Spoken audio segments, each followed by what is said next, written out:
মুখরিত একটি দিনের শেষে সূর্য এখন অস্ত যাচ্ছে। পশু পাখি সহ সকলেই ঘরে ফেরায় ব্যস্ত। চারিদিক হয়ে পড়েছে নিস্তব্ধ। কিন্তু এই নিস্তব্ধতাকে ছিন্ন করে এক অদ্ভুত ভৌতিক শব্দ যেন ক্লান্ত শরীরটিকে হঠাৎই করে তোলে চঞ্চল।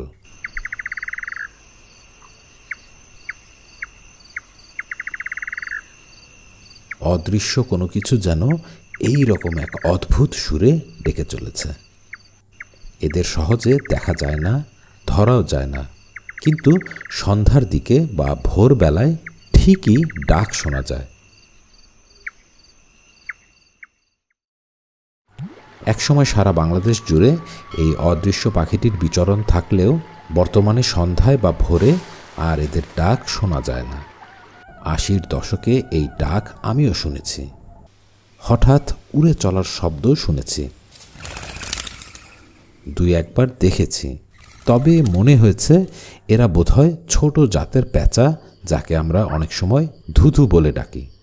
তবে এটি আসলে এই পাখি, যার নাম ইন্ডিয়ান নাইটজার।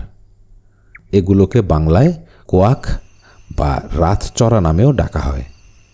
পাখিটির একটি বিশেষ বৈশিষ্ট্য হল এদের নিজেদের সকলের সামনেই আড়াল করার বৈশিষ্ট্য।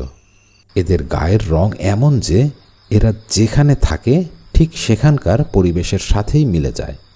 এদের মুখের দিকে খেয়াল করলে দেখবেন এমন লম্বা লম্বা সুরের মতো পালক।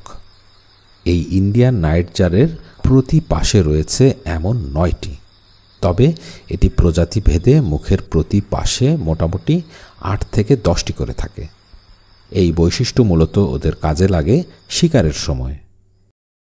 এটি বাতাসের প্রবাহ এবং পোকামাকড়ের উপস্থিতি বুঝতে সাহায্য করে।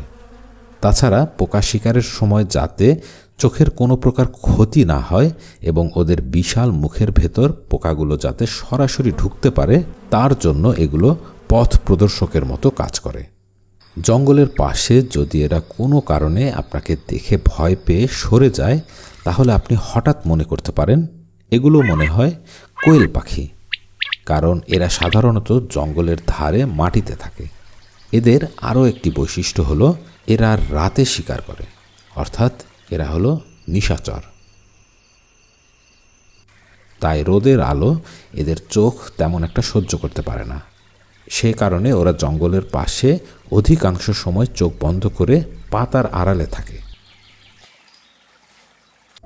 এখানেও একটি রয়েছে, দেখেন তো কোথায় রয়েছে এটি। না জানলে ওকে কিন্তু আপনি সহজে খুঁজেই পাবেন না। ওই যে ওইখানে ঠায় বসে আছে, পাতা নড়ছে, কিন্তু ওরা একেবারে জড় পদার্থ বা মরা কাঠের মতোই অনড় রয়েছে। এই ইন্ডিয়ান নাইটজার আমাদের একটি স্থানীয় পাখি, তবে বাংলাদেশে আরও কয়েকটি প্রজাতি রয়েছে। এদের ভেতর সবচেয়ে বিরল প্রজাতির হল এই গ্রেট এয়ার্ড নাইটজার। এরা তো দেখতে আরও ভয়ঙ্কর। বড় বড় কানের মতো পালকের গঠন এটিকে এমন ভয়ঙ্কর করে তোলে। রাতের অন্ধকারে জঙ্গলাকীর্ণ গ্রাম্য পথে হঠাৎ নজরে পড়লে অনেকেই ভয়ে জড়সড় হয়ে পড়বেন, তাতে কিন্তু কোনো সন্দেহ নেই। তবে যেহেতু এটি নিজেকে একেবারে গোপন করে রাখতে পারে, তাই সচরাচর কোনো সাধারণ মানুষের নজরেই পড়ে না। এই বিরল প্রজাতির পাখিটিও মাটিতেই বাস করে, আর অন্যান্য প্রজাতির মতো এরাও কোনো বাসা বানায় না, সরাসরি মাটিতেই ডিম পাড়ে। গরম আবহাওয়া। একটি স্ত্রী নাইটজার, সে এখন খুবই সতর্ক, কারণ ওর আশেপাশে রয়েছে নানা শত্রু। শেয়াল, এরা সুযোগ পেলেই ওদের আক্রমণ করে বসে। তাছাড়া রয়েছে সাপ এবং বেজি, যেগুলো ওদের ডিম ও বাচ্চাদের জন্য সবচেয়ে বড় হুমকি। আসলে এই স্ত্রী নাইটজার দাগযুক্ত, অনেকটা কোয়েল পাখির মতো দুটি ডিম পেড়েছে সরাসরি মাটিতে, কারণ ওরা সাধারণত বাসা তৈরি করে না। একটু নিরাপদ স্থানে গুটি সুটি মেরে স্থবির হয়ে বসে পড়বে ডিমগুলোকে তা দেবার জন্য। সাপ, বেজি, শেয়াল কিংবা কুকুর, বিড়াল অথবা কাক অতি চালাক হলেও এদের যে বিশেষ শারীরিক বৈশিষ্ট্য রয়েছে তার কাছে ওদের ক্ষিপ্রতা ও দক্ষতা অধিকাংশ সময়ই কাজে আসে না, কারণ এরা এক প্রকার আশেপাশের পরিবেশের সাথে একেবারে মিশে যেতে পারে।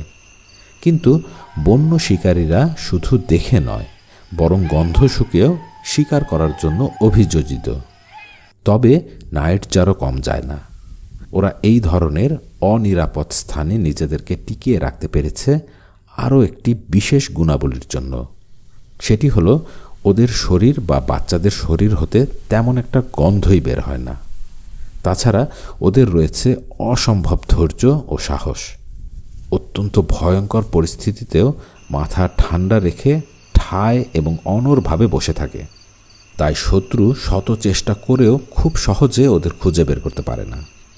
তবে এই সাহস অনেক সময় ওদের জন্য ভয়ঙ্কর হয়ে ওঠে। তবে সেটি সবসময় বন্য প্রাণীদের জন্য নয়, বরং মানুষের জন্য। দিনের বেলায় এই মা পাখিটিও বসে আছে তার বাসায়। চারিদিকে শুনশান নীরবতা। ছোট ছোট গাছের ছায়ায় সে বিশ্রাম নিচ্ছে। সন্ধ্যা নেমে আসছে আর ওর সময় হয়ে আসছে শিকার খুঁজবার। কিন্তু মনে হয় ওর পেটের নিচে কিছু একটা নড়ে উঠল। যাক, ও তার ডিমগুলোকে রক্ষা করতে পেরেছে, আর তাই সেগুলো হতে জন্ম নিয়েছে দুটি ফুটফুটে ছানা। এই পাখিটিরও ডিম ফুটে বের হয়েছে ছানা। মোটামুটি পারিপার্শ্বিক অবস্থার উপর নির্ভর করে ডিম হতে এদের বাচ্চা ফুটতে সময় লাগে 17 থেকে 21 দিন। সন্ধ্যার পর হতেই মা ও বাবা দুজনই শিকার করে উড়ন্ত পোকামাকড়, আর সেগুলো সংগ্রহ করে ওরা দুজনই বাচ্চাগুলোকে খাবার সরবরাহ করে।